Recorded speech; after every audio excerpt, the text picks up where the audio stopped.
Hi, I'm Greg Grunberg. Here's something that shouldn't surprise you. A lot of men never talk about bladder symptoms. Not with a doctor, not with their partner, not with anyone. Maybe it's because they feel embarrassed, or it's too personal, or like, this is just something that men should handle on their own. But staying silent keeps you stuck. Hear this. OAB affects millions of men, and most stay silent. So today, let's talk about what silence costs. Let's meet some men who actually spoke up. Some guys say, hey, you're just getting older, and it's just a symptom you shouldn't worry about, stuff like that. I consider myself to be a man's man, where I'm in good shape. I work out, and I was former military, so I have this whole macho kind of attitude, per se. One of my main concerns was how would it affect my sex life. So that's what kept me from getting help earlier. It takes courage to say these things out loud, and keeping them private only makes them feel bigger. Let's hear from our expert on why OAB happens and why speaking up matters. Too many men wake up and they put on this armor of masculinity, and what we call I'm fine syndrome is something they suffer from. It's not that they're fine, it's that they are fearful. They're fearful of understanding what is going on.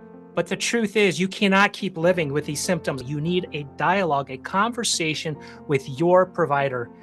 Remember, too many men are living in the shadows with these symptoms of OAB and BPH.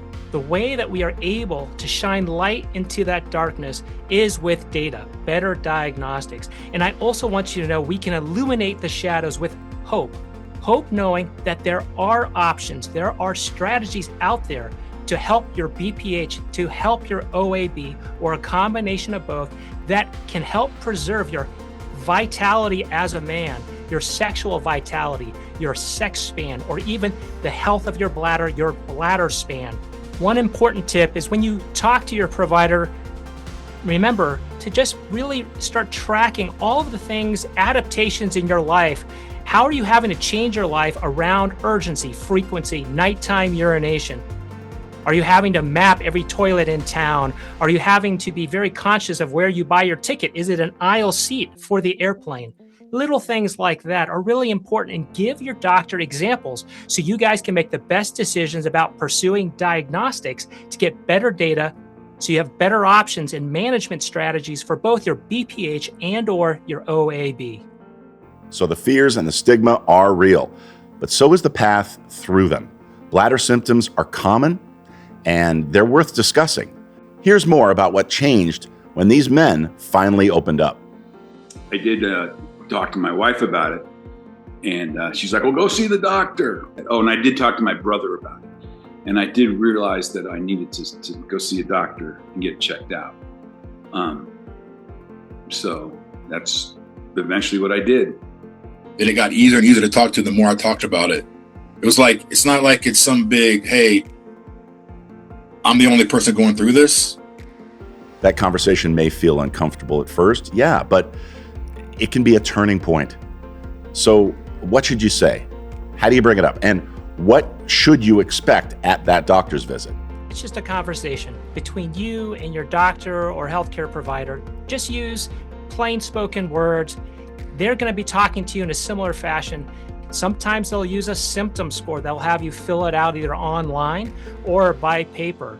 And it's really going to be a conversation, and that conversation is going to lead to a decision about whether or not to pursue diagnostics, to figure out what things can be done. Now, some of those offices as well can do some really basic tests. We can screen for how well you're emptying your bladder, or even a urine analysis. They can actually look at your urine and just make sure simple things like a urinary tract infection is not going on. Who I decided to talk to first was my wife. She's like, it's fine.